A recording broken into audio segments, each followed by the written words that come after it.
Praise the Lord. இன்றைய வாக்குத்தத்த வசனம் 2 சாமுவேல் 22ஆம் அதிகாரம் 7ஆம் வசனம். எனக்கு உண்டான நெருக்கத்திலே கர்த்தரை நோக்கி கூப்பிட்டு என் தேவனை நோக்கி அபயமிட்டேன். தமது ஆலயத்தில் இருந்து என் சத்தத்தை கேட்டார். என் கூப்பிடுதல் அவர் செவிகளில் ஏறிற்று.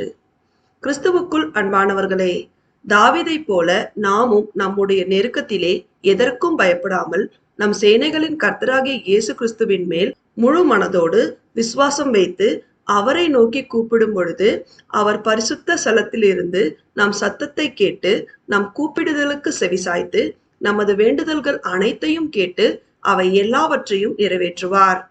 அவர் நம் கன்மலையும் அடைக்கலமும் கோட்டையும் இரட்சகருமானவர். நாம் அவரை துதித்து அவருடைய மகா பரிசுத்தமுள்ள நாமத்தை மகிமைப்படுத்தி அவரிடத்தில் இருந்து இரக்கமும் கிருபையும் பெறுவோமாக.